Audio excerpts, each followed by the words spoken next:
بسم الله الرحمن الرحيم আলহামদুলিল্লাহ কফা সালাম আলা ইবাদিহিল্লাযিনা ইসতাফা আম্মা বাদ। মুহতারাম ভাই জানতে চেয়েছেন যে আমরা জানি শবে বরাত পালন করা বিদআত। এই বিদআতটা কোত্থেকে চালু হলো, কারা এর প্রবর্তক, আর এই রাত্রে সাধারণত অনিসলামিক কোনো কার্যকলাপ মানুষেরা করে না।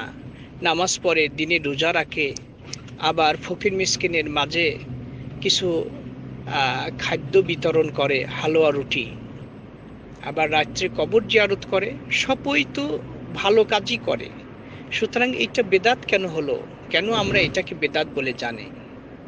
ধন্যবাদ ভাইকে সুন্দর একটি প্রশ্ন করার জন্য। যে কোনো আমল আল্লাহর দরবারে গৃহীত হওয়ার জন্য মূলত দুইটি শর্তের আলোকে হইতে হবে। একটি হচ্ছে আমলটি নিরেট এবং খালেস ভাবে আল্লাহর জন্য সম্পাদন করা। দ্বিতীয় হচ্ছে এই আমলটি রাসূল আকরাম সাল্লাল্লাহু আলাইহি ওয়াসাল্লামের বাতলানো তরিকা অনুপাতে বাস্তবায়ন করা। এই দুটি শর্তের আলোকে যদি আমল হয়, তবেই গাসিন ওই আমলটি আল্লাহর দরবারে গৃহীত হিসাবে স্বীকৃতি পাবে। একটি শর্ত পাওয়া যায়, আর একটি যদি না পাওয়া যায়, তাহলে সে আমলটা আল্লাহর দরবারে তো গ্রহণযোগ্যতা পাবেই না, বরং সেইটা গুনাহ হিসাবে গণ্য করা হবে। এখন আমি আল্লাহ সন্তুষ্টির জন্যই নামাজ পড়ি, রোজা রাখি, শবে বরাত পালন করি, একটি শর্ত পাওয়া গেল। কিন্তু আর একটি শর্ত, রাসূল সাল্লাল্লাহু আলাইহি সাল্লাম এই শবে বরাতে কি এই উদ্দেশ্যে এইভাবে নামাজ পড়েছেন? এই রাত্রে স্বতন্ত্র কোনো ফজিলত আছে, এই কথা কি রাসূল বলেছেন অথবা রাসূল করতে বলেছেন? যদি না করে থাকেন, না বলে থাকেন, তাহলে এটা আমরা যত সুন্দর করেই করি না কেন, সেটাই হবে বেদাত। আর প্রত্যেক বেদাতই ভ্রান্ত, প্রত্যেক ভ্রান্তের শেষ পরিণাম হচ্ছে জাহান্নাম। সুতরাং যদি লাইগা যায়, এরকম কোনো সুযোগ ইসলামে নেই, এরকম কোনো সুযোগ ইসলামে নাই। এখন নামাজ পড়া ভালো কাজ, কিন্তু এই নামাজটা কয় রাকাত, কোন সময়, কোন পদ্ধতি, কোন স্থানে পড়তে হবে, এটা দলিল লাগবে।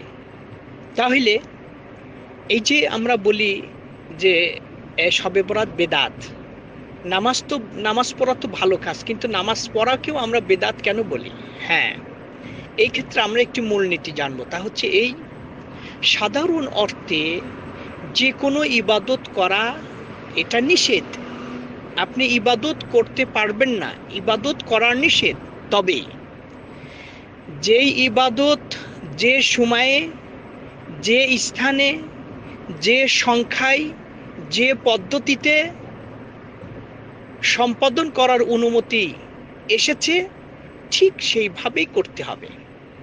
এখন কোনো ব্যক্তি যদি যে কোনো সময় হজ করতে চায়, হজ হবে না, হজের জন্য নির্দিষ্ট সময় আছে। আবার ব্যক্তি যদি হজ যে কোনো স্থানে করতে চায়, তাও হবে না। ওই হজের যাবতীয় কার্যাবলী মক্কায় কতিপয় স্থানে সাথে সম্পৃক্ত, আরাফায়, মুজদালিফায়, মিনা,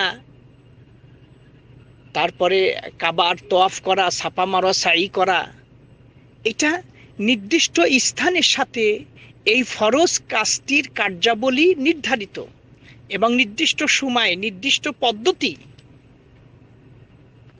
তাহলে সাধারণ অর্থে ইবাদত করা নিষেধ। আপনি যে কোনো সময় যাই, যদি পাথর মারেন, আপনি কাবা ঘর তওয়াফ করেন, বলেন আমি হজ করেছি, আরাফাতের ময়দানে উপস্থিত হলেন, যে কোনো সময় হবে না। আপনি 4 বছর বয়স, 7 বছর, 10 বছর বয়সে আপনার নামাজ পড়া আপনার উপর অবধারিত হয়ে গেছে। এখন আপনি 10 বছর, 20 বছর, 30 বছর বয়স হয়েছে, আপনি নামাজ পড়েন নাই। এখন হঠাৎ করে আল্লাহ আপনার অন্তরে ভয় দান করলেন, আপনি তওবা করে এখন আল্লাহর দিকে ধাপিত হলেন, তাহলে আপনি যদি মনে করেন ফজর 2 রাকাত পড়ি, আমি 4 রাকাত পড়বো, কারণ নেকি বেশি পাবো। মাগরিব 3 রাকাত পড়ি, আমি 4 রাকাত পড়বো, মাগরিব বেশি নেকি পাবো। আবার জহর আসরের সময় নাই, আমি 2 রাকাত পড়বো, পরে 2 রাকাত পড়ে নেব, এরকম কোনো সুযোগ নেই। নির্দিষ্ট সংখ্যা, নির্দিষ্ট সময়ে যেইভাবে রাসূল সাল্লাল্লাহু আলাইহি ওয়াসাল্লাম করতে বলেছেন আমাদেরকে সেভাবেই করতে হবে। সুতরাং নামাজ পড়া তো ভালো কাজ। আপনি ফজর এবং আসর জহরের মাঝে বেশ কিছু গ্যাপ থাকে, মনে করেন অনেক গুনাহ করেছি, আমি সকাল 8টা-9টার দিকে আমি আবার 1 ওয়াক্ত ফরজ নামাজ অতিরিক্ত পড়ব, যাতে করে আল্লাহ এর বিনিময়ে আমার বিগত জীবনের গুনাহ খাতা মাফ করে দেন, হবে না? এই জন্য ভাইরা আমার, ইবাদত করা সাধারণ অর্থে নিষেধ, কিন্তু যদি দলিল থাকে তবেই গাসিন ইবাদত করতে পারবো, তাছাড়া করা যাবে না।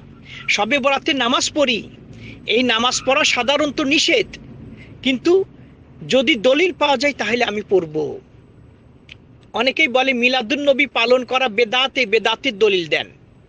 শবে বরাত পালন করা বেদাত, এই বেদাতের দলিল দেন।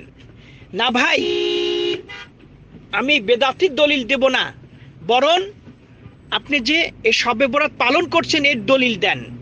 এই দলিল যদি আপনি না উপস্থাপন করতে পারেন তাহলে এটাই দলিল যে এটা নাজায়েজ, এইটাই দলিল যে এটা নাজায়েজ।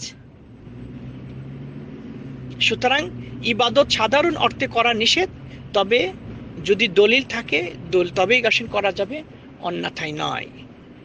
আল্লাহ রাব্বুল আলামিন আমাদের সকলকেই যাবতীয় বেদাত কাজ থেকে বিরত থাকার তৌফিক দান